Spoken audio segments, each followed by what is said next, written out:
여러분 안녕하십니까. 개성 남북공동연락사무소 폭파라는 충격적인 소식이 전해진 이후에 남북관계가 2018년 이전의 대결 국면으로 돌아가는 게 아닌지 우려와 긴장이 지속되고 있습니다.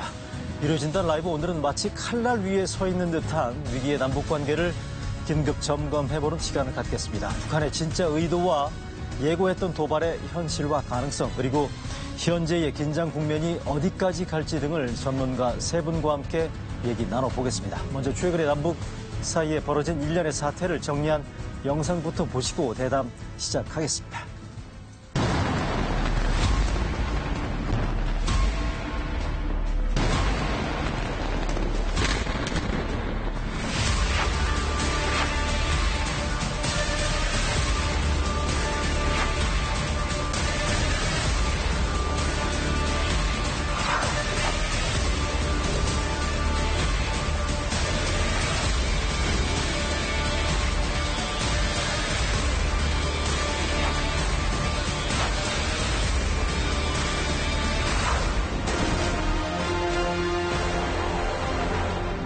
정상 간 쌓아온 신뢰를 근본적으로 훼손하는 일입니다.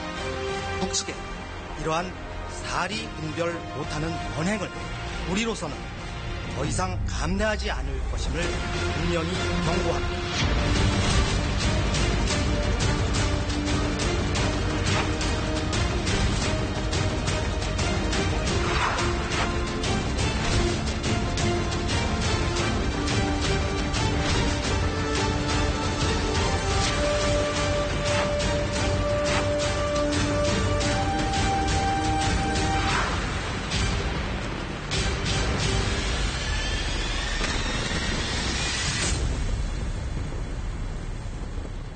네, 이루어진단 라이브 오늘 함께 해주실 세 분 먼저 소개해드리겠습니다. 제 오른쪽으로 이종석 전 통일부 장관 나오셨습니다. 안녕하세요. 안녕하십니까. 네, 고려대학교 통일외교학부 남성욱 교수 자리 함께하고 계십니다. 감사합니다. 안녕하십니까.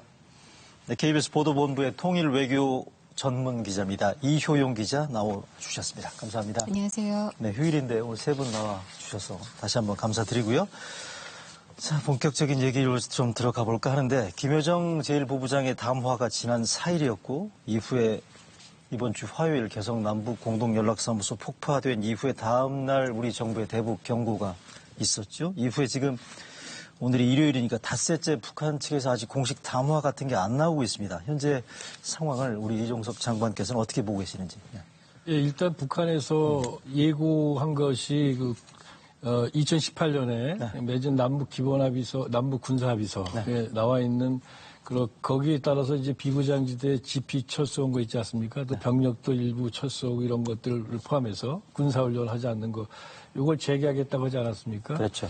그리고 요거가 아마 좀 진행되고 있는 것 같고요. 그리고 이미 예고한 것처럼 북한도 남쪽에 대해서 대남 삐라를 뿌리겠다. 네. 이게 예고돼 있는데 아마 요 정도 예고된 수순은 지금까지 북한이 해온 행동으로 보거나 또 얘기를 봤을 때는 할 것 같다. 그래서 아마 그걸 준비하고 있는 게 아닌가 이렇게 판단이 됩니다.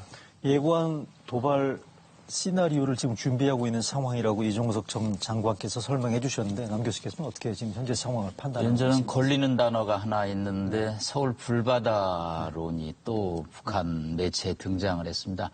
지난 94년 판문점에서 박영수 북한 대표가 이런 식으로 가면 남측이 불바다가 될 수 있다라고 그러면서 저희가 사재기가 돼서 국민들이 굉장히 긴장했는데 26년 만에 다시 서울 불바다론이 나옴으로써 아마 지금 사태는 최근 남북관계 30년에서 가장 어려운 지금 시기가 아니겠나 이렇게 진단을 해보지 않을 수 없습니다. 가장 어렵다고요? 2018년 이전보다 더 어려운 거예요, 그러면? 그때는 이제 보수 정부가 이제 진보 정부, 문재인 정부는 넘어가는 과정이라 자질구레한 갈등은 있었지만 이렇게 남북 공동연락사무소를 폭파한다든가 우리 정부에 대한 비난이 이렇게까지 세지는 않았고요. 그때는 또 트럼프 대통령에 대한 기대, 또 평창 올림픽의 참가에 대한 여러 가지 미래 시나리오에 대해서 그래도 긍정적인 측면이 있습니다. 근데 지금은 이제 4.27 판문점 선언 이후에 2년이 흘러가서 서로 해볼 것을 해봤는데 예. 기대가 실망으로 바뀜으로써 이제는 북측 입장에서는 행동으로 보여주겠다라는 그럼으로써 이제 서울 불바다란이 나옴으로써 저는 지금 작금의 사태가 예. 가장 어려운 시기라고 진단을 감히 하고자 합니다. 잠깐만요. 그리고 이종석 전 장관께서도 동의하십니까? 여기에 대해서? 저는 글쎄요, 말씀에 서울 불바다라는 게 누가 이제 논평하면서 네. 예, 그 당시 그런 말에 대한 이제 상기를 시키는 걸 북한에서 한 건 있는데, 지금 북한이 하는 행동은 지난 30년 이래 최대 그런 위기다 이렇게 볼 건 아닐 것 같아요. 지금 북한이 하는 것 자체는 문재인 대통령이 자신과 김정은 위원장과 한 약속을 제대로 지키지 않았다. 예. 그렇기 때문에 그 약속을 지키지 않았기 때문에 자기들도 그 약속을 파기하겠다. 예. 파기할 수 있다는 걸 얘기하고 있거든요. 그런데 거기에는 북한이 대남 군사 도발을 전제로 하거나 예고하고 있지 않습니다. 즉 자기들이 그 군사 합의와 그다음에 남북 4.27 기본합의서에 예. 따라서 했던 그런 나름대로의 이행했던 거 요걸 갖다가 다시 처리하겠다는 뜻이죠. 그래서 물론 남북 간에 이제 감정이 격앙되다가 예. 결국은 에스컬레이트가 돼가지고 혹시나 우발적 충돌을 갈 수 있는 위험성은 있지만 그걸 막는다면은 남북 간에 무슨 군사적 충돌이나 이런 걸로 갈 수 있는 가능성은 지금 그래 없다. 보이십니까? 예, 그럼요. 예. 자, 그럼 이효영 기자. 지난 사흘전이었죠. 북한 총참모부가 도발을 예고한 그 시나리오가 있었는데 이종석 전 장관도 방금 말씀해 주셨습니다만 지금 준비하는 만약에 단계가 맞다면 당 중앙군사위 소집은 아직 확인된 건 없죠. 네, 그렇습니다. 이 당 중앙군사위원회를 소집해서 다시 세부 계획을 승인받겠다 이런 내용까지가 나왔었고요.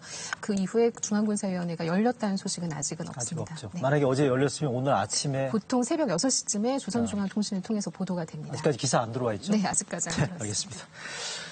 어제 그러니까 오늘 사이에 가장 지금 최신의 소식이라는 게 대남 전단 살포를 예고한 부분인 것 같은데 어제 노동신문에도 보면 인쇄 작업이 진행되고 있다라고 얘기를 했거든요. 지금 곧 살포한다고 보면 되겠죠.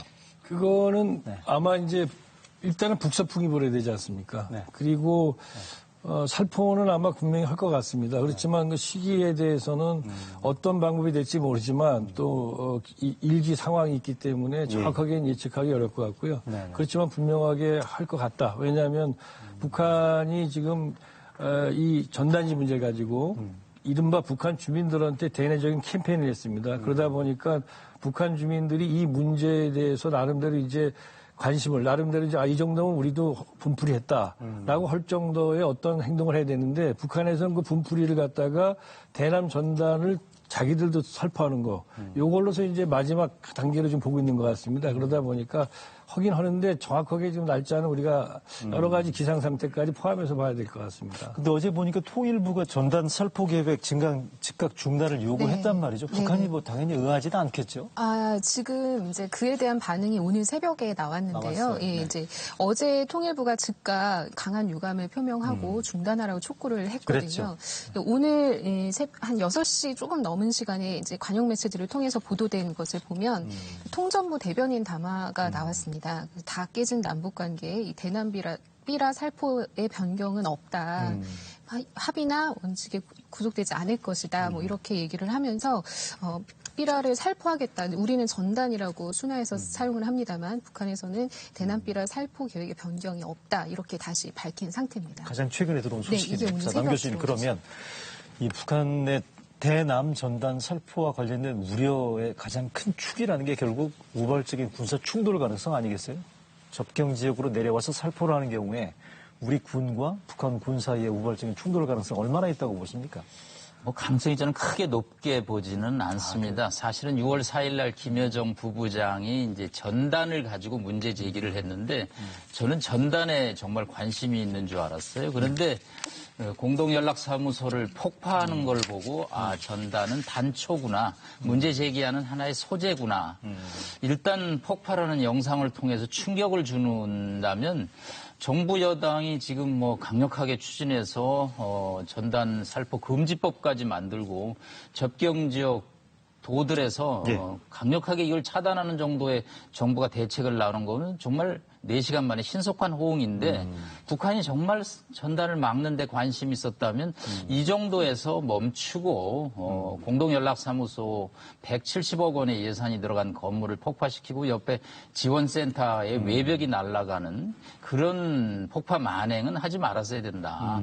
그래서 이제 본인들이 1단계의 하나의 심리전으로서 역지사지로 남측도 한번 이 더러운 기분을 좀 느껴보라 해서 삐라를 이제 살포를 하는데 삐라의 공방은 저는 뭐 그렇게 오래 가지는 않을 거라고 봅니다. 왜냐하면 6월 25일 날 이쪽에 탈북자 단체에서 이제 보내고 북측에서 보내면 뭐 일종의 한 2, 3주 삐라를 둘러싼 남북 간의 갈등이 있겠지만 서로 거기에 대해서 군사적인 총격이죠. 삐라를 이제 남측으로 못 넘어오게, 북측으로 못 넘어오게 발포하는 일이 이제 벌어지면 갈등이 에스컬레이트 됐지만 사실 뭐 우리 측에서 삐라에 대해서 총격을 가하고 북측에서는 또 만약에 우리가 먼저 선제적인 총격 가할 가능성은 저는 높지 않고요. 긴장을 관리하는 게 현재로서는 중요하기 때문에 삐라의 뭐 내용들을 보고 서로 화가 나겠지만 삐라는 저는 뭐 크게 오래 지속되지는 않을 거로 봅니다. 그래 보이십니까? 근데 이 장관님, 이게 지금 남 교수님 말씀은 대북 전단 삐라가 이 남북 현재 긴장이 고조되는 국면의 본질적인 원인은 아니라고 말씀하셨는데 그럼에도 불구하고 이게 지금 우리 쪽에서 보고 있는 이 삐라라는 게 대북 전단이라는 게 결국 일종의 무슨 뭐 갈등 요인의 하나 정도라고 우리는 지금 인식하고 있습니다만 저쪽 입장에서 볼 때는 이게 지금 보면 단순한 그 전단 차원의 문제에서 끝나는 게 아니고 북한 쪽의 인식이라는 건 우리가 인식하는 수준을 훨씬 뛰어넘는다라는 거 아니겠어요? 예, 그러니까 제가 평소에 계속 주장을 하는 건데요. 우리가 남북 관계를 만약에 다시 회복시키고 관계 개선을 간다는 걸 갖다가 좀 목표를 한다면 문이 2개, 이중의 문이 있다는 겁니다. 다시 말해서 남성혁 교수님 말씀하신 대로 본질적인 거는 북한이 지금 남북 관계에 대해서 상당한 불만이 누적되어 왔고 그런 누적된 불만이 결과적으로 돌출돼서 튀어나온 게 전단지다. 이건 맞습니다. 그런데 문제는 지금 이제 국장님 말씀한 것처럼 사실은 북한에서는 이 전단지가 북에 왔을 때 이걸 가지고 단순히 이건 너희들이 그러면 4.27 판문점 선언에 의해서 정말 전쟁과 평화를 가르는 이 새로운 여기서 전쟁을 종식하고 평화로 가자라는 이 합의를 너희들이 결국은 이 합의의 내용을 어겼다. 요것만 문제 삼은 게 아니고 그 내용을 갖다가 내용이 너무나 이제 험하니까 준비해 오셨다고요? 예, 그 내용과 그 다음에 또 하나는 뭐 김여정 제1부부장이 그런 얘기를 하지 않았습니까? 이게 지금 가장 부적절한테 뿌렸다. 다시 말하면 코로나 상황에서 북한이 모든 국경을 다 막고 있고 그런 상태에서 이제 이 전단지가 나간다는 것 자체를 굉장히 문제시했습니다. 그러다 보니까 이번에는 북한 주민들한테 그 사실을 다 공개했단 말입니다. 그래서 북한 사회에서는 이걸 갖다가 어떻게 본다면 내부 캠페인으로 했고 이 캠페인은 한쪽으로는 아마 북한이 현재 어려운 상황에서 체제 단결을 위한 하나의 기제로 활용했을 겁니다. 관계없이 그러다 보니까 북한에서는 마치 전단지가 향후 남북관계에서 이 문제 풀지 않으면 단쪽으로 가지 못하는 마치 호랑이 등에 북한 정권이 탄계됐기 때문에 무조건 전단지 문제를 해결해야 됩니다. 그러니까 근데 우리가 전단지 금지, 이 살포 금지법을 만든다 그러고 이렇게 해도 저쪽에서 믿지 않는 거죠. 왜? 그동안 항상 너희들 말만 해왔지 않느냐. 그러다 보니까 이제 우리가 전단지 살포 금지법을 만들고 제정하고 그다음에 이걸 확고하게 전단지 살포를 금지하는 모습을 보여주면서 그러나 그렇게 해도 저들은 자기들이 대내적 캠페인을 했기 때문에 캠페인을 마무리하는 일련의 수순을 밟아야 되는데 아까 말씀드린 것처럼 그 수순이 아마 저쪽에서 우리 쪽으로 전단지 살포하는 것까지일 것이다. 그래서 그게 끝나고 나면 남북관계가 악화됐던 것이 그랬다고 좋아진 건 아니지만 일정하게 냉각기를 갖게 되면 물론 그 사이에서 남북이 우발적으로 어떤 일이 있으면 안 됩니다. 그렇게 되면 그때는 제가 볼 때 새로운 얘기를 할 수가 있을 것이다. 그래서 남북관계가 좀 지금 아주 굉장히 우리가 아주 비관적으로 보고 있고 힘들지만 이 상황을 잘 극복하면 북한이 이걸 가지고 끝까지 물고 들어가가지고 그러면 뭐 전단지 살포다 하면 그다음에 무력 충돌이다. 여기까지 생각하고 있지는 않다 이렇게 판단하고 있습니다. 자, 그런데 어제 보니까 자유북한운동연합 박상학 대표 25일 전후로 해서 바람 방향만 맞으면 100만 장을 뿌리겠다라고 지금 어제 공언을 했거든요. 이거는 지금 보면 당국이 어떻게 대처할지도 지금 저희들이 예의주시해야 될 것 같습니다. 네네. 지금 이 전단을 살포하고 또 약간 전단 살포와 비슷한 성격이긴 한데 페트병에 쌀을 담아서 이제 바닷물에 흘려 보내는 이런 운동을 하는 단체가 몇 곳이 있습니다. 네. 대표적인 두 곳을 최근에 이제 통일부가 법인 설립 취소 조치에 들어가고 이제 수사 의뢰도 하고 했는데요. 네. 사실 오늘 예정돼 있던 페트병 보내기 행사는 그 해당 단체에서 보류를 했습니다. 네, 그런데 쌀 이 집어넣어서. 쌀 보내는 행사는요. 근데 25일에 예정돼 있는 100만 장 전단 살포 행사는 아직까지는 뭐 뜻을 굽히지 않고 있는 상황이고 더군다나 이 바람의 방향이 맞으면 25일을 전후에 언제든 보낼 수 있다라고 지금 공언을 한 상태이기 때문에 네네. 사실 이 지역에서는 조금 긴장이 좀 높아질 수밖에 없는 상황이고요. 정부는 이제 현행법으로서 적용할 수 있는 것들, 뭐 예, 예. 경찰관 직무집행법이라던가 네네네. 남북교류협력법, 공유수면법, 그다음에 항공안전법 이런 것들을 이제 그 적용해서 최대한 법 집행을 하겠다. 네. 그래서 살포를 최대한 막겠다라는 입장이고 특히 이 접경 지역의 주민들의 불안이 지금 굉장히 큰 상태이기 때문에 네네. 주민들의 반대도 굉장히 큽니다. 저희가 이제 저번 주 이 문제가 되고 난 뒤에 네. 접경 지역 취재를 가보면 주민들이 굴삭기로 길을 막고 아예 그 예, 예. 행사를 못하게 진입을 못하게 하기도 하고 지금 그런 상태여서 25일 전후에서 그 지역에서 혹시 어떤 뭐 긴장이나 충돌이 있을 수도 있는 그런 상황으로 보입니다. 자, 이효영 기자 설명대로 이걸 만약에 그 북한운동연합 측에서 대북 전단 살포를 강행할 경우에 북쪽에서 또 맞대응하는 과정에서도 분위기가 또 격화될 수도 있겠어요. 저는 뭐 강행하기 어려울 거로 봅니다. 이게 바람이 북쪽으로 불어야 되는데 네네. 지금 6월에는 바람이 북쪽으로 부는 날이 그래요? 굉장히 적습니다. 그리고 탈북자가 지금 3만 4천 명의 시대인데 지금 탈북자 90%가 양강도 함경북도 출신이거든요. 네. 일부 뭐 전단을 보고 마음이 동해서 넘어오는 분들이 과거에 있었지만 네네. 지금은 극소수고 지금의 정부 여당의 어떤 입장으로 볼 때 박상학 대표가 있는 단체에서 물리적으로 강행한다고 해도 저는 이것을 시행하기는 어려울 거고 또 지금 입장에서 그것을 강행하는 것은 또 주민들과의 갈등 등이 있기 때문에 아마 적절치 않고요. 네. 제가 지적하고 싶은 것은 아까 이 장관님 말씀한 대로 4.27 판문점 선언과 9.19 남북 군사합의가 이루어졌던 이제 평양에서 저는 우리 정부 대표단이 가서 문재인 대통령이 15만 군중 앞에서 얘기를 했습니다. 네. 이거는 뭐 초유의 일이고 평양 사람들도 상당한 충격과 감동을 받았다고 합니다. 네. 그런데 이제 거기서 중요한 점 중에 하나가 북측 사람들이 남측의 기대가 굉장히 높아졌던 거죠. 아, 남측의 대통령이 와서 저렇게 거창한 얘기를 하는데 앞으로 남측이 많이 북한을 도와주겠구나. 이제 그런 기대감이 현실에서 이루어지지 않았던 거. 이게 저는 본질적인 문제의 출발이지. 전단은 뭐 이 여름철에 서로 주고받는 게 한계가 있고 이 문제보다는 정부가 보다 본질적으로 북한과 소통을 해서 긴장을 완화시키는 행동을 자제시키는 거. 그것이 지금은 시급한 과제가 아니겠나 봅니다. 알겠습니다. 지금 전단 얘기를 지금 하고 있습니다만. 말씀 제가 잠깐 좀 저도 남 교수님 말씀에 동의를 하는데 아까 제가 문이 두 개 있다고 한 거는 전단지 사태를 해결하지 않으면 바로 그 본질적인 그런 얘기를 그 남북 간에 그 문제를 논하기 위해서 들어갈 수가 없다는 것이죠, 지금. 그만큼 확실한 정리가 필요하다는. 예, 전단지 문제는 이미 명분으로나 여러 면에서 그걸 해결하지 않고 그다음에 아이고 뭐 너희들 우리한테 불만 많잖아. 그러니까 불만 많으니까 그럼 우리가 쌀 100만 톤 지원해 줄게. 북한 안 받습니다. 더 모여 그러고죠. 그만큼 지금 전단지 문제는 우리가 생각하는 것보다 더 심각한 남북 관계의 어떤 그 풀기 위한 전제 조건이 돼 있는 겁니다. 전단 문제 요 정도로 하고요. 그러면 지금 북한이 다음에는 어떤 스텝, 그러니까 다음에는 어떤 선택을 할 건지를 지금 살펴볼 필요가 있을 것 같은데 먼저 지난 북한군이 사흘 전에 밝혔던 대남 전략 관련된 화면 준비되어 있습니까?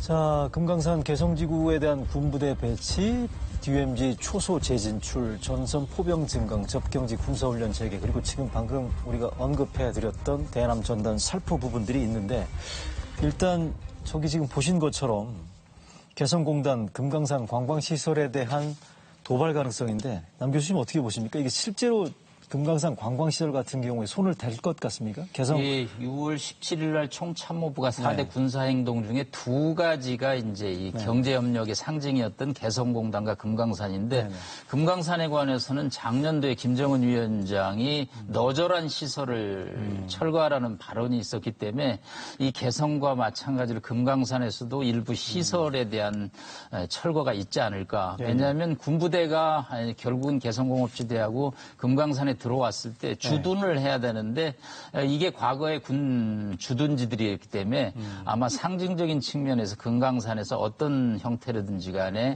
뭔가 문제를 제기할 것으로 보입니다. 여기도 그러면 이 장관님 저기 개성 남북 공동연락사무소처럼 폭파 가능성이 있다고 보세요? 그건 사실 누구도 예단하기 어려운데요.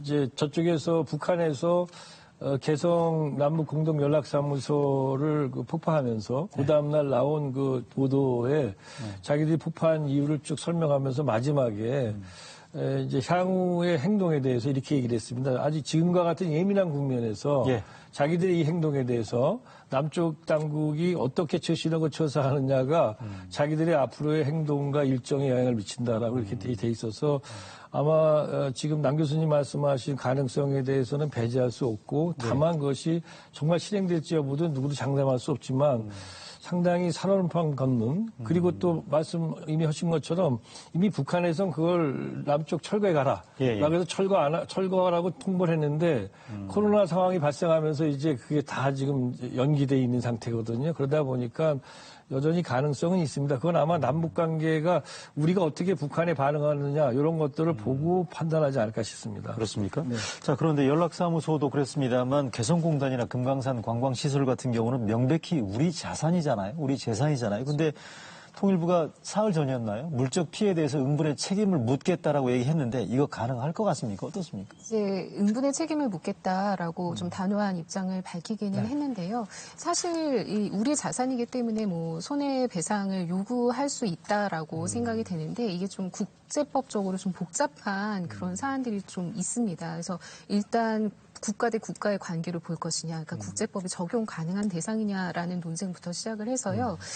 현실적으로 이제 북한이 이것에 대해서 뭐 배상을 하거나 배상의 책임을 이제 지도록 하려면 다른 뭐 해외에 있는 또는 국내에 있는 북한의 자산을 동결한다거나 이런 조치가 실질적으로 따라야 하는데 그럴 수 있는 수단이 없습니다. 사실상. 국내에 북한 자산이 없으니까. 그래서 사실 쉽지는 않은 문제이고요. 이제 지적해 주신 것처럼 이제 우리 자산, 엄연한 우리 자산을 이제 폭파라고 하는 굉장히 극단적인 방법을 통해서 이제 붕괴를 시켰는데 이 행위가 사실은 북한으로서도 엄청난 부담이 되기는 할 겁니다. 왜냐하면 향후에 북한이 이제 2018년, 19년에 여러 번 북한이 밝혔던 어떤 비약적인 어떤 경제 발전 이런 것들을 하려면 필수적으로 외자 유치를 해야 하는데 북한의 외자를 이제 외국 자본이 들어가는 데 있어서 가장 큰 리스크, 그러니까 위험 부담이 이런 부분이거든요. 우리가 투자를 했는데 이것이 보장될 것이냐. 잘못하면 회수할 수도 없다. 회수할 수 없을 수 있다. 그런 걸 사실 금강산 시설에 지금 우리 자산이 동결되어 있는 그런 것들을 통해서도 이미 오랫동안 봐왔는데 하물며 이번에는 폭파라고 하는 방법으로 파괴를 했다라는 거죠. 이거는 사실 북한 입장에서도 엄청난 부담일 것이고 그걸 모르지 않을 겁니다. 그걸 알면서도 이렇게 하는 것은 뭐 나름 그게 꼭 필요한 절박한 필요가 있다라고 또 저희가 분석할 수 있는 부분이 있고요. 자, 그렇다면 이효영 기자가 방금 언급한 부분은 저는 좀 주목할 필요가 있다고 생각이 되는데 저런 외자 유치에 따른 큰 리스크까지 감수해가면서 개성 공동연락사무소를 저렇게 폭파하는 이런 행동을 취한 부분들에 대한 배경이나 원인 이런 부분들 좀 분석해 볼 필요가 있을 것 같아요. 도대체 북한의 저런 행동의 배경에 뭐가 있는 건지 관련해서 지금 나오는 얘기들을 보면 코로나 등등도 있습니다만 일련의 최근에 경제난 부분들이 실제로 대단히 심각하다는 거고 일본 최근에 보면 이런 얘기도 있습니다. 그 북한 관련 연구소에서 나온 얘기인데 올해 성장률 예상치가 마이너스 6%? 얼마나 힘듭니까 지금 북한의 경제 일단 상황이라는. 이제 지난해 2019년 북한의 경제 성장률이 한국은행에서 아마 다음 주에 공식 발표, 그러니까 정부 측 발표가 나옵니다. 네. 아마 마이너스 한 4% 내외로 지금 이제 관측을 하고 있습니다. 이거는 코로나가 없던 지난해 상황이고요. 네. 올해는 이제 뭐 지금 전반기가 가고 있는데 뭐 마이너스인 거는 이제 분명하고요. 2019년보다 더 내려갈 것이냐에 관해서 더 내려갈 수밖에 없다. 일단은 이제 경제 제재를 미국이 4년 하는 동안에 차단됐던 게 수출입니다. 네. 수출을 못하는 거죠. 외국 근로자를 파견하지 못하고 광물을 수출하지 못합니다. 그런데 올해 들어서 이 코로나는 또 수입을 못하게 합니다. 그러네요. 국경을 이제 봉쇄를 하기 때문에 1년에 북한의 무역액이 한 40억 달러 내외 되는데 지금 여타 국가들과 가는 수출입이 다 중단됐기 때문에 결국은 중국만 남은데 중국이 거의 95%를 차지하고 있습니다. 그런데 이게 올해 10분의 1로 지금 줄어가고 있기 때문에 1년 무역액이 지금 뭐 5억 달러 내외로 지금 추산이 되니 이 북한 경제가 견딜 수가 없는 거죠. 이번 폭파의 이 극단적인 선택을 한 것은 이영 기자님이 말씀한 대로 역설적으로 이러면 더 투자 안 할 때 하지만 북한으로서는 궁극통이다. 극단적인 칼을 보임으로써 결국은 문제의 틀을 리셋해야 된다. 이렇게 판단을 한 거죠. 그렇지 않으면 이 국면을 깰 수 없다라는 게 이제 북한의 판단이고 우리가 보기에는 비합리적인 행동인데 저 사람들은 정치 우선 논리를 하기 때문에 경제보다는 정치 우선 논리로 볼 때는 극단적인 방법이 오히려 단기적으로는 어렵지만 중장기적으로는 문제를 푸는 방법이 되고 이것의 궁극적인 목적은 서울을 지나서 워싱턴이거든요. 네네. 미국에 대해서 메시지를 전해야지 오는 11월 3일 바이든이 당선되든지 트럼프가 재선되든지 다음 지도자와 빅딜을 할 때 역시 극단적인 방법이 효과적이라는 메시지를 전했다고 봅니다. 그 배경에 경제난이 있다는 거고 지금 이효영 기자도 얘기했었지만 남 교수님도 설명했었습니다만 결국 경제난 타개를 위해서 본질은 제재 완화에 집중되고 있다라는 두 분 말씀이 수렴되는 것 같습니다. 네, 북한이 경제가 어려운 건 어제 오늘 얘기 아니고요. 그리고 또 한편으로 외자 리스크는 제가 볼 때 남북 공동 연락사무소를 폭파한 걸 가지고 외자 리스크까지 얘기하기 좀 어렵다고 봅니다. 이제 문제는 개성공단 내에 기업소를 만약에 거기에 손을 대면 그거는 심각한 문제가 발생할 겁니다. 그러나 우리 자산이 1조라는 거 아니에요, 지금? 예, 그래서 개성공단 실제 그 공장 시설들에 대해서 북한이 손을 댄다면 그것은 외자 리스크로 곧장 연결이 되겠지만 이제 북한은 남북 연락사무소만을 이제 제한시켜가지고 폭발시켰지 않습니까? 그래서 그거 물론 대단히 개탄스럽고 잘못된 행동이지만 그게 지금 뭐 북한도 그런 계산을 했을 거라고 봅니다. 그러나 만약에 북한이 개성공단 내부에 있는 시설들, 공단 시설을 갖다가 만약에 겨냥했을 때는 문제가 달라지겠죠. 그리고 또 하나는 북한 경제가 한국은행 같은 경우 저는 끊임없이 한국은행에 대해서 이제 문제를 제기해 왔는데 북한 경제가 어렵지만 작년까지만 해도 마이너스 성장하지 않았습니다. 한국은행 같은 경우는 조사를 하면서 북한 경제 가지고 있는 어떤 그 시장 경제 분야에서 성장이라든가 또는 지금 예를 들어서 북한 같은 경우는 수많은 군수 공장들에서 민수용품 만들어내고 있습니다. 우리 상상도 못 가는 일들을 2018년부터 하고 있거든요. 이런 것들을 계산하지 않기 때문에 북한이 근근히 먹고 살고 1%, 2% 성장하는데도 마이너스라고 얘기해온 거예요. 그런데 올해 같은 경우는 다르죠. 올해는 코로나 때문에 지금 다 막혔으니까. 그래서 경제가 대단히 어렵고 경제가 어렵기 때문에 제재 완화에 대한 그런 생각이 더 크지만 지금은 제재 완화를 해봤자 좀 들어가지 못합니다. 외국에서. 왜냐하면 북한도 막았고 다른 나라도 서로 막고 있지 않습니까? 코로나 때문에. 그렇기 때문에 북한이 경제난과 그 경제난에 대한 대안으로서 제재 완화를 요구해 왔고 그런 것들에 대해서 국제사회 우리 남한이나 또 미국에서 불만이 있지만 그 불만은 일상적인 것이고 그 불만을 타개하기 위해서 전단지를 꼭 잡아가지고 한 거라기보다는 그 불만은 항상 일상적이다 이렇게 봐야 될 것 같습니다. 그래서 이걸 가지고 너무 북한이 어마어마한 계획을 밑에 깔고 있다 이렇게 보는 거는 제가 볼 때는 북한은 항상 언제나 그런 주장을 했습니다. 제재 완화해주고 경제는 어렵다고 얘기해왔고요. 이효영 기자 어떻게 보세요? 그 외자 리스크에 대해서는 저도 저 장관님 말씀에 동의를 하고요. 근데 제 단순히 어떤 그 투자된 자산에 대한 어떤 위험성 그런 것을 본다라기보다는 국가에 대한 이제 신뢰의 문제에 저는 좀 더 가깝다고 봤기 때문에 그런 위험성이 있을 것이라고 본 것이고요. 저도 지금 이제 북한이 제재를 지금 몇 년 동안 겪으면서 경제가 어려운 게 어제 오는 일이 아니고 이 행동이 곧바로 제재 완화를 요구한 행동이었다고 보기는 조금 논리의 비약이 있을 수 있다고 보고요. 다만 이제 어떤 내부적인 어떤 필요는 분명히 있었다고 봅니다. 그러니까 이 시점에 뭐 여러 요인이 있겠죠. 미국 대선을 앞두고 지금 북미 협상이 진행되지 않는다는 점, 그리고 그런 상황에서 남북의 교류가 지금 1년 넘게 전혀 이루어지지 않았다는 점, 이런 상황에서 그러면 남은 미 대선까지 지금 한 반년 정도의 시간을 남한과 지금 관계를 유지하면서 그래도 뭔가 도모를 할 수 있는 여지를 두고 가는 것이 좋을지, 아니면 이 시점쯤에서 한번 남북 관계의 단절도 불사하겠다라고 하는 모습을 보임으로써 남한과 미국의 어떤 메시지를 주는 것이 좋을지에 대한 판단을 했을 것이라고 봅니다. 그렇습니까? 제재 완화 논란도 어쨌든 지금 이종석 장관, 남 교수님, 그다음에 통일부로 취입하는 우리 이효영 기자 시선들의 약간의 결이 좀 차이가 좀 느껴지긴 합니다만, 관련해서 북측에서 최근에 나온 메시지 가운데 하나가 미국 눈치 보지 말라는 그런 메시지가 있었습니다. 관련해서 김여정 부부장이 담화를 통해서 밝혔던 한미 워킹그룹, 그러니까 협의체에 대한 불만인데 한번 관련 내용 한번 보실까요?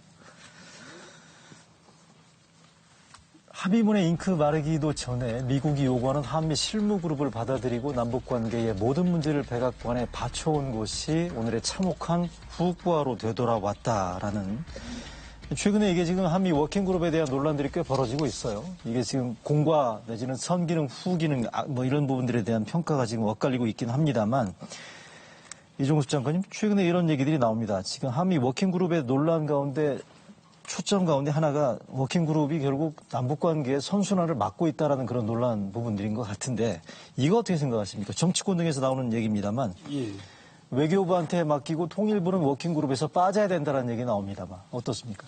예, 사실은 한미 워킹그룹이 나오게 된 역사, 그 시기의 상황을 보면요. 자막으로 나오고 있죠. 한미 워킹그룹에 대한 내용. 네, 한미 워킹그룹이 2018년 11월에 이제 만들어졌는데, 2018년 9월 달에 그 평양에서 두 번째 그 선언이 되는 그런 9.19 남북 평양 공동선언이 있었지 않습니까?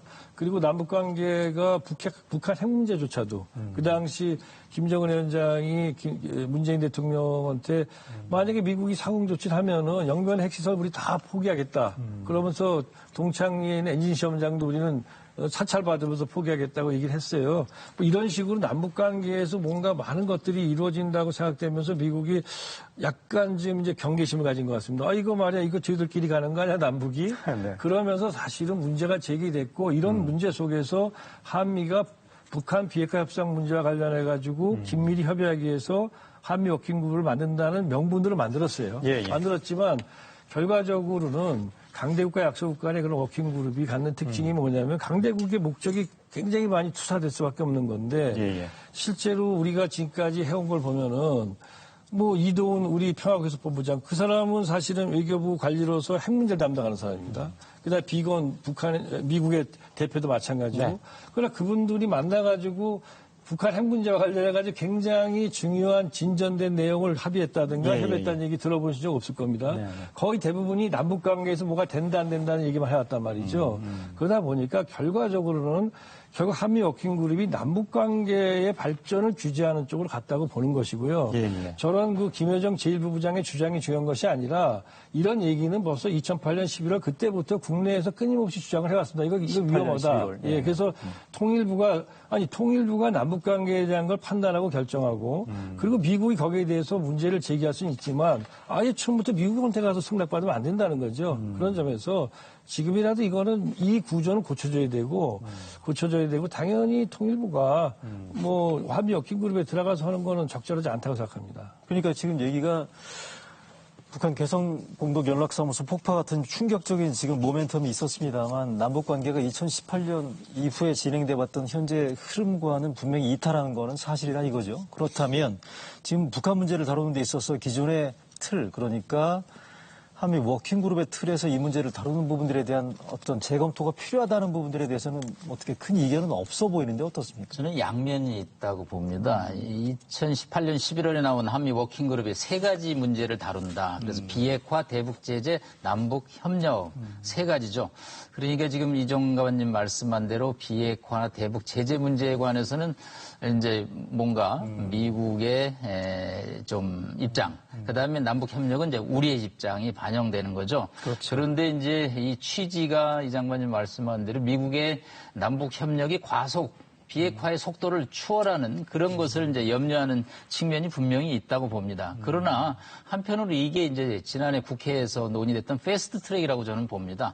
문제를 푸는 데 있어서 한국만 가지고는 한계가 있거든요. 왜냐하면 대북 제재라는 것이 국제사회에 미국이 주도를 하고 있기 때문에 미국하고 협의하는 것은 필요하고 또 그런 또 필요성을 우리가 절감했기 때문에 한국 정부가 미국하고 그 제도를 만든 겁니다. 지금 문제가 안 풀리니까 그것 때문에 이제 문제가 있다라고 논의를 하는데 네. 그 12건이 한미 워킹그룹에서 합의가 됐습니다. 해도 좋다. 네. 그런데도 8건이 북한에서 또 반대를 해서 북한이 안 받았다는 거죠? 그렇습니다. 네. 제도를 활용하기 나름이고 이 제도가 없으면 또 하나의 제도를 만들어야겠죠. 왜냐하면 한미 간에 소통을 해야 되고 남북 간에 소통을 해서 접점을 찾는 데 있어서 그 소통 통로가 나쁘다고 말할 수는 없고요. 먼저 비핵화에 대해서 북한이 일본을 내디디면 대북 제재가 또 일본을 내디디고 그래서 문제를 푸는 이런 프로세스를 하는 과정이기 때문에 제도 자체를 탓하기보다는 북한이 비핵화에 대해서 의지가 어느 정도 있는지 그런 것이 이제 저희로서는 좀 북한이 진전을 보여주면 워킹그룹이 생산적인 하나의 과정이 될 수 있다라고 판단을 합니다. 어떻게 보십니까? 이 워킹그룹에 대한 논란이 최근에 이제 좀 뜨거웠기 때문에 이 외교부의 설명은 당초에 도입 취지는 좋은 취지였습니다, 분명히. 그러니까 설명은 원래 이 제재 예외 조치를 받으려면 북한이 통일부에 얘기해서 통일부가 외교부를 통해서 UN, 미 재무부, 미 상무부 이렇게 굉장히 많은 절차를 거쳐서 제재 완화, 예외에 대한 논의를 해야 되는 거거든요. 네네. 그런데 이 구조를 원스톱 서비스를 하겠다는 취지였었다고 합니다. 이제 북한이 제기를 하면 한미 워킹그룹에서 논의를 하고 이것이 바로 미 국무부의 어떤 조치로 이어지도록 하고자 했던 것인데 이제 이게 취지는 좋았는데 실제로 어떻게 작동되었느냐의 문제는 몇 가지 측면이 있는데요. 이제 12건이나 여기서 어떤 그 면제 승인이 됐는데 북한이 8건 이상 받지 않았다라고 하는 것인데 사실 그 12건이 뭐였나를 이렇게 보면 뭐 개성 만월대 공동 발굴이라든지 북한으로서는 아주 그렇게 절박하게 도움이 되는 것은 아니었다라고 볼 수 있는 측면이 있습니다. 그런 것이 있고 또 하나 이것이 작동되는 측면에서 제가 좀 현장 기자로서는 조금 이게 취지에 맞게 작동되고 있나라는 생각을 했던 적이 좀 있었는데 뭐 예를 들면 인도적인 지원 같은 경우에요. 이제 그 타미플루를 보내기 위해서 이제 트럭에 타미플루를 싣고 보내려고 하는데 그 트럭이 제재에 해당된다라는 이유로 가로막힌 적이 있었거든요. 이제 이런 것들도 사실 한미 워킹그룹이 여기서 뭐 직접 논의된 게 아니었을 수도 있지만 이런 것들도 이 해결이 쉽게 되지 않는 그런 상황에서 이 한미 워킹그룹의 역할, 기능에 대한 논란은 좀 피할 수 없는 측면이 있다고. 알겠습니다. 지금 한미 워킹그룹 그러니까 실무협의체에서의 이종섭 전 장관께서도 언급이 있었습니다만 통일부의 역할론에 대한 논란이 꽤 계속 될 것 같다는 느낌이 들고요. 제가 한 말씀 네, 말씀하세요. 네. 그러니까 뭐 모든 그런 협의체가 어떻게 그 다 뭐 부정적인 측면만 있겠어요. 그런데 본질적으로는 커다란 우리 정부의 어떤 주권적인 손실이 있고 거기에 이제 작은 효용성들이 있다는 뜻입니다. 지금 우리가 정확하게 알아야 될 건 당연히 어떤 그 한미 워킹그룹이 있으면 거기서 그래도 우리가 이렇게 얘기하면 해주는 것도 있어요. 그거 없으면 그냥 아예 그 할 필요도 없겠죠. 그러나 그거는 어떻게 본다면 문제로 본다면 상당히 부수적이라는 거죠. 그래서 저희들이 항상 처음 시작할 때부터 그런 얘기를 했는데 지금 이런 겁니다. 우리가 대담한 남북관계 조치를 취하고 싶어도 이미 이건 뭐 한미역행그룹 가보면 이건 무조건 안 되는데 그러고 이미 우리가 안 하는 거예요. 예, 예. 그러다 보니까 우리가 대담하건 대담하지 않건 우리가 판단하고 결정한 다음에 그다음에 그거 가지고 미국이 근데 이건 좀 곤란하지 않나 이렇게 말할 수는 있지만 아예 처음부터 알아서 기어 들어가는 이런 형태가 된 겁니다. 이건 제가 좀 속된 표현을 썼지만 결국은 이거는 경험이죠. 저희들도 그렇기 때문에 항상 그런 걸 조심하는데 네네. 이건 제가 볼 때는 통일부로서는 네네. 이 한미역행그룹하고 같이 어떻게 일을 해가지고는 앞으로 남북관계 개선하기 쉽지 않을 거다 이 생각. 한 가지만 저도 네네. 추가를 할게요. 우리 이 기자님께서 아까 트럭 얘기를 했는데 미국이 마치 한미 불어버리는 트럭. 부당한 그런 브레이크를 거는 거는데 그 한미 워킹그룹은 기본적으로 제재와 비핵화 협력의 틀 안에서 얘기를 하는 거죠. 그 틀을 벗어나는 얘기를 거기서 논의를 해갖고 합의를 이뤄내기는 어렵습니다. 이 장관님 지금 말씀한 대로 서로 기본적으로 제도 내에서 문제를 해결해보자는 거죠. 만약 북한이 비핵화의 일보를 내딛고 성과를 내면 제재 완화가 당연히 수반돼야 되죠. 예. 그런데 무조건 거기서 미국이 브레이크를 건다고 우리가 섭섭해하고 아쉬워하는 거는 유엔 대북 제재의 틀을 저희가 잠깐 잊어버리는 거라는 표현을 저는 쓰고 싶습니다. 거기 제가 짧게요. 말씀 드리면 제재라는 거는 제재에 저촉된다는 것도 있지만 그것이 인도주의적이거나 이런 경우에는 제재를 유예할 수 있는 게 있습니다. 그러니까 유예를 안 해주는 것이죠. 알겠습니다. 예, 인도주의적인 건데 그런 문제가 되는 거 아닙니까? 자, 북한 문제를 다루는 데 있어서의 우리 정부의 역할, 그다음에 교통정리와 관련된 지금 두 분 사이에서도 일정 논란이 지금 벌어지고 있는 걸 시청자 여러분들께서 확인하실 수 있으실 텐데 얘기 나온 김에 그제 사표가 수리됐던 김현철 전 통일부 장관 얘기를 해보겠습니다. 관련해서 먼저 김현철 전 장관의 퇴임사 관련된 부분 잠시 보시죠. 장관으로서 가장 안타까웠던 순간은 고생하는 여러분이 제대로 평가받지 못할 때였습니다. 주어진 고난에 비해 짊어져야 하는 짐은 너무나 무거웠습니다. 네, 저 발언이 잔잔한 지금 파장을 지금 불러일으키고 있는 것 같습니다. 이종석 장관님, 저 얘기 어떻게 보셨습니까? 지금 발언 내용을 보면 주어진 권한에 비해서 짊어져야 하는 짐이 너무나 무거웠다라는 얘기가 김현철 전 장관 개인이 한 얘기, 그러니까 개인의 역부족이라기보다 통일부의 역부족이다라고 저는 읽었거든요. 어떻게 보셨습니까?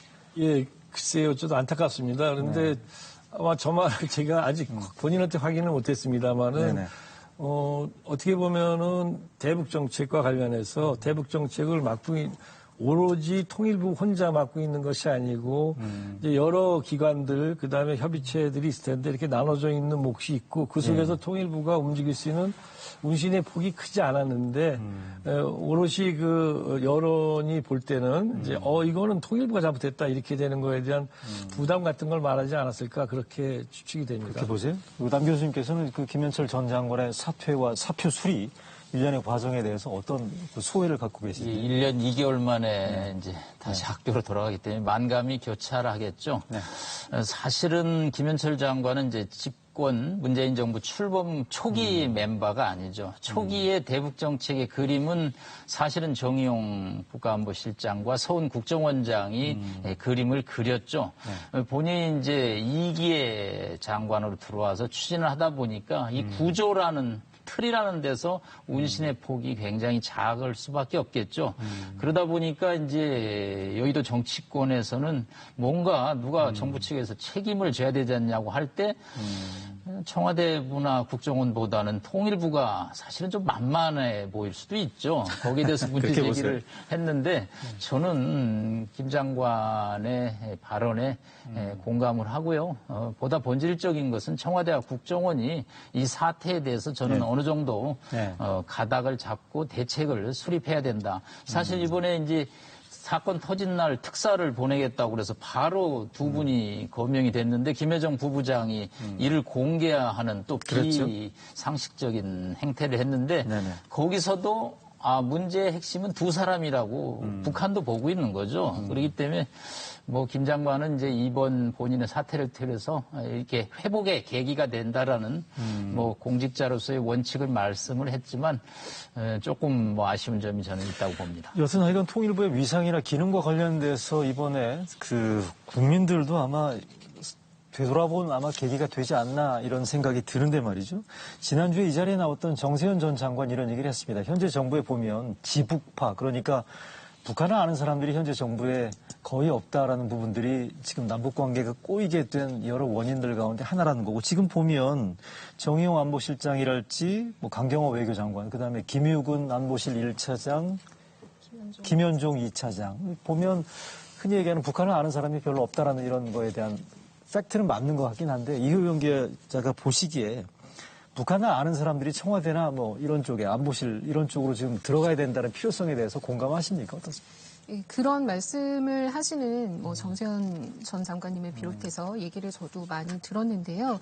또 일부분 좀 공감이 되는 부분이 2018년에 우리가 그 2017년에 극도로 올라갔던 긴장을 낮추고 어떤 대화의 물꼬를 트고 뭐 북한과 미국 사이 어떤 가교 역할을 할 때는 분명히 지금의 어떤 구도, 그 지금의 멤버들이 굉장히 유용하게 필요했던 그런 상황이었었습니다. 뭐 정의용 실장을 비롯해서 미국을 잘 알고 미국과 친밀한 관계가 있는 그런 이제 분들이 많이 역할을 했던 것도 사실이고요. 예. 그런데 이제 그 이후에 여러 계기가 있었습니다만 뭐 하노이 회담 등등을 이제 전후로 해서 남북 관계가 굉장히 어려워진 상황에서는 뭔가 그 북한을 잘 알고 북한의 의도를 잘 파악해서 대응할 수 있는 다른 인물이 필요하지 않냐, 이런 주장이 하나 있었고요. 또 하나는 이제 인적 쇄신을 통해서 북한에 메시지를 줄 필요가 있지 않느냐. 크게 이 두 가지 주장으로서 어떤 그 교체의 필요성이 얘기돼 왔던 걸로 그런 보입니다. 것 같아요. 외교안보 라인들에 대한 인적 쇄신 논란도 꽤 있습니다. 뭐 교체를 해야 된다. 뭐 여기 꽤 있습니다만, 제가 이종석 장관이 오늘 나오시면 이거 물어보려고 준비해 놓은 게 있습니다. 이번 주에 대통령하고 그 외교안보 원로들하고 그 식사하셨잖아요. 예. 얘기도 하셨고요. 예. 외교안보 라인 전면 쇄신을 어떤 분이 말씀하셨는데 대통령이 아무 말도 안 하셨다면서요. 뭐 이렇게 구체적으로 쇄신을 말씀하신 건 아니었고요. 네. 뭐 최근에 상황과 관련해서 특히 대북 특사 파견 관련해서 그 판단이 좀 적절하지 않았다라는 이제 의견을 그분이 내시면서 어떤 분이 냈더니 이 판단에 대한 이제 약간의 책임 문제를 말씀하셨지, 그것이 외교안보 라인의 어떤 그 뭐 현 상황 전체에 대한 그 어떤 문제이고, 그렇기 때문에 어떤 교체가 필요하다든가 이런 식의 얘기는 아니었습니다. 그리고 그렇게 한 다음에 크게 논의가 되지 않았고요. 네. 또 특사 파견 관련해서도 또 다른 분들은 다른 의견을 말씀하셨습니다. 그러니까 사람 교체하는 부분들에 대해서는 대통령이 특별한 언급이 없었고. 왜냐하면 거기서 뭐 사람 교체를 하세요라든가 또 그런 차원에서 그분이 문제를 제기하신 것도 아니었고, 단순히 이건 좀 문제가 있지 않는가 이렇게 판단한 것은 그래요? 예, 그런 정도였습니다. 예. 알겠습니다. 자, 그럼 하나 축이 이겁니다. 통일부에 대한 힘을 실어주기 위해서 기구를 부총리로 격상시켜야 된다는 거에 대해서는 우리 남 교수님은 어떻게 보십니까? 예, 과거에 한환상 부총리 시절에 했었죠. 통일부가 이제 부총리급이었죠. 네.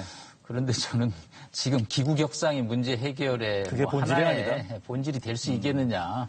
사실은 지난 2년 반 동안의 여러 가지 대북 정책의 핵심은 북한과 눈높이가 맞지 않았다는 거죠. 우리는 많은 것을 얘기를 했습니다. 남북 철도도로 연결, 개성공단, 금강산.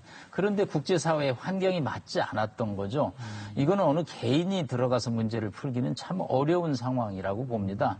그렇기 때문에 지금이라도 저는 북한 당국자들과 한국 정부가 할 수 있는 점과 할 수 없는 점을 좀 구분해서 얘기를 하고, 아까 이 장관님도 말씀하신 인도적 측면은 저희가 코로나 사태에 얼마든지 해외도 도와주는데 북한을 왜 못 도와주겠습니까? 그런 문제에 관해서 미국과 협의하고 북한과 협의하는, 그래서 제가 말씀드리는 요지는 이 주제를 좁혀야 된다는 거죠. 막 거창한 남북 철도도로 연결해서 동해남부선 기공식 한다고 우리 장 차관님들이 가셔서 사진 찍고 그럴 때 평양에서는 저 사람들 지금 국내 정치하는 거 아니야. 이렇게 보는 측면이 많다는 거죠. 작은 거라도 할 수 있는 것을 북한에게 우리가 하겠다라는 입장을 보여줘야지 거창한 담론으로 뭐 이 동북아 시대의 선두주자가 되겠다. 이거 지금 코로나로 하루하루가 힘든 북한에게 과연 공감이 되겠느냐. 그래서 인적 쇄신도 중요하지만 정부가 회의를 해서 무엇을 할 수 있고 무엇은 앞으로 논의가 가능하고 중장기적으로 비핵화가 진전되면 이런 것은 우리가 반드시 할 수 있다. 이제 그런 아이템과 로드맵을 구체화시키는 게 필요하지 네. 사람 바꾸는 게 지금은 중요하지는 않다고 봅니다. 전 통일부 장관 이종석 전 장관께서는 부총리 격상에 대해서 어떻게 생각하십니까? 글쎄요, 통일부가 좀 더 힘을 가지고 일을 해야 되지 않는가. 이제 이런 관점에서도 말씀하시는 것 같은데요. 네. 그것도 하나의 방법이라고 생각을 합니다. 그렇지만 또 달리 보면 그것도 방법이지만 정부가 대북 정책에 대해서 네. 좀 더 이제 부처들 간의 어떤 하나의 어떤 집중성, 그러니까 의제를 가지고 더 집중해서 논의할 수 있는 어떤 구조랄까? 예. 시스템을 잘 만들어내고 네. 좀 이런 것들로도 해결할 수 있는 부분이 있다고 생각을 합니다. 그래서 부총리 격상을 하는 것도 저야 또 더욱이 통일부에 있었기 때문에 예. 또 그런 필요성도 느끼지만요. 네, 예. 또 한편으로 김대중 대통령 시대나 노무현 정부 대통령 시절에 예. 사실은 통일부총리가 없어도 남북관계 대북 정책을 강하게 추진한 게 있기 때문에 남 교수님 말씀대로 이거를 기구격상으로 저는 할 게 필요 없다는 게 아닙니다. 그렇지만 그것만이 아니고 예. 여러 가지 조직을 재편한다든가 또는 집중력. 하여튼 대북 정책에 대한 우리 정부의 집중력이 필요하다는 거죠. 전단지하면 전단지 문제가 이 상황에서 사실은 이 상황에서 만약에 전단지 살포가 탈북자들에서 이루어지면 이것이 남북관계에 치명적인 상처를 줄 것이다. 이런 판단은 우리 정부도 이만큼 했습니다. 근데 이것을 잘 대처를 못했거든요. 예. 그걸 대처를 잘할 수 있는 힘, 집중력 이런 것들은 조직을 좀 더 강하게 다잡는 게 필요하겠다 이런 생각을 해봅니다. 정부 조직 개편도 중요합니다만 본질적인 전략적인 접근에 대한 시각을 정비하는 게 더 중요하다는 뜻으로 이해를 하겠고요. 지금 북한 이슈에서 시간이 얼마 안 남았습니다만 반드시 얘기해야 될 변수가 미국 변수인데요. 최근에 계속 속보가 나오는 게 볼튼 비망록 때문에 지금 다시 계속해서 트럼프 대통령이 코너에 몰리고 있다는 얘기도 있습니다만 11월 대통령 선거에서의 트럼프의 재선 여부가 현재로서는 불투명한 상황이긴 한데 만약에 민주당이 바이든 후보가 된다면 북미 관계 어떻게 보십니까? 북미 관계가 당분간 소강 상태를 유지할 것이다. 바이든이 되면? 예. 네. 트럼프가 돼도 또 입장 변화는 북한에서 나와 있는 상황을 가질 것이다. 지금 워싱턴이 워낙 진흙탕 싸움이기 때문에 도대체 전 세계 유엔 회원국 200개국 중에 전직 보좌관과 현직 대통령이 회고록을 둘러싸고 진흙탕 싸움을 벌이는 것은 지금 워싱턴이 아마 초유의 사태입니다. 예. 자, 일단 11월 3일 날 재선 확률은 날이 갈수록 코로나와 인종 시위 때문에 낮아지고 있는 게 사실이고요. 바이든이 만약에 되는 시나리오를 생각하면 민주당이 생각보다 또 북한과 대화를 했던 경험은 이제 클린턴 행정부 때인데 생각보다 이렇게 양보를 많이 하는 구도는 아닙니다.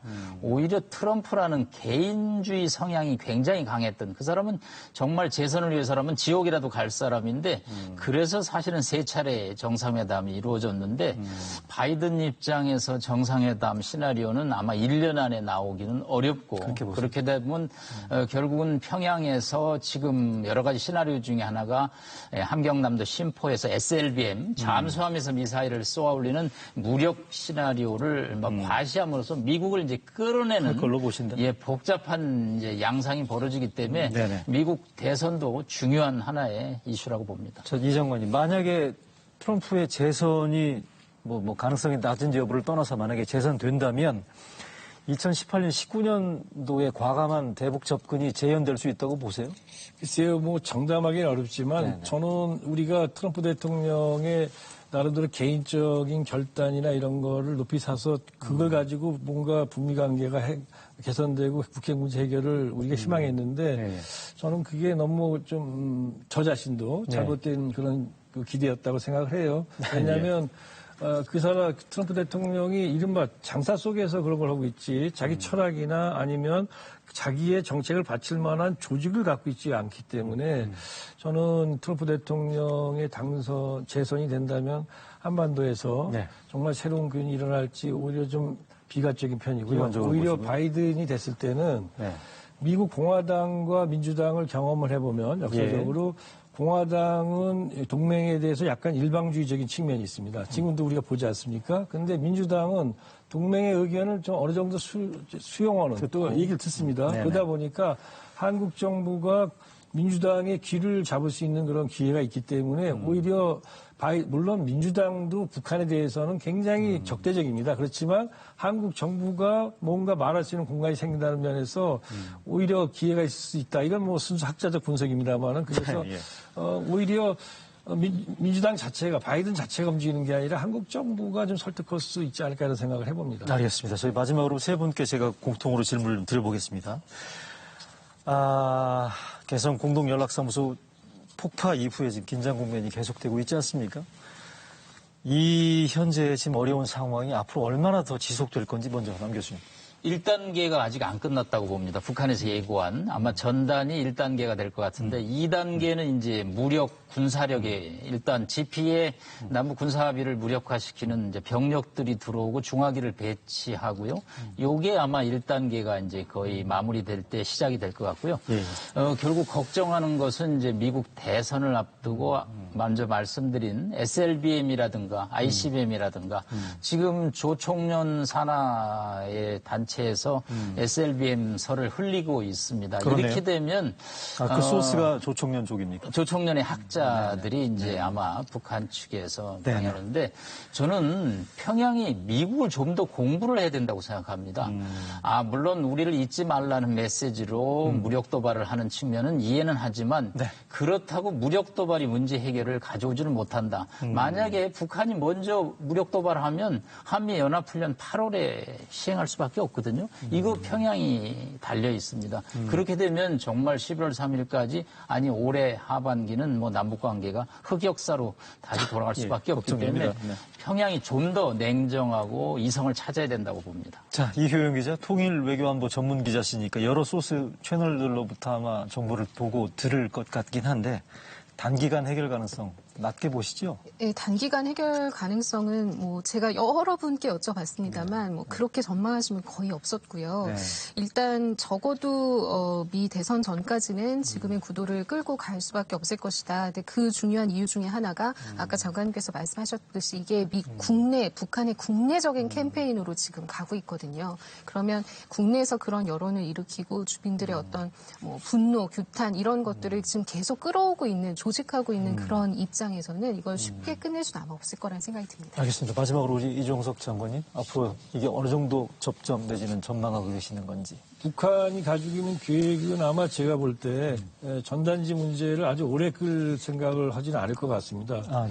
그래서 아까 말씀드린 것처럼 전단 살포 정도까지 가면은 물론 거기에 이제 비무장지대 군사분계선 안에 자기 부대 병력을 다시 집어넣는 것도 포함하는 얘기입니다만은 그게 끝나고 나면은 일단은 자기 자신은 숨고르기로 들어갈 가능성이 있는데 우리와의 이제 상호작용이 아닙니까? 상호작용에서 뭔가 상승이 되면 이제 위기가 나올 수 있는데 그것만 넘긴다면 지금 김정은 위원장이 지금 전면에서 대남 비방을 하는 데에서는 빠져 있습니다. 그렇죠. 그렇기 때문에 제가 볼 때는 상황에 따라서 올 가을에 이 대선 전이라도 남북정상회담 같은 것조차도 가능할 수 있다. 문제는 요 전단지 사건에서 북한은 이 문재인 정부가 정말 이제 남북 간의 그 합의한 걸 지킬 만한 정도의 의지를 정말 실천을 볼 거냐. 그들은 아마 그걸 갖다가 아마 이 바로메타로서 볼 것 같습니다. 알겠습니다. 전단 문제 얘기해봤고요. 대북 제재도 얘기해봤고 미국 대선, 뭐 통일부 역할, 미상 논란까지 하는 다양한 주제를 가지고 밀도 있는 대담이었던 것 같습니다. 세 분 오늘 긴 시간 수고 많으셨습니다. 말씀 잘 들었습니다. 네, 해려진 날 라이브 마치겠습니다. 시청해주신 여러분 감사합니다. Save the children.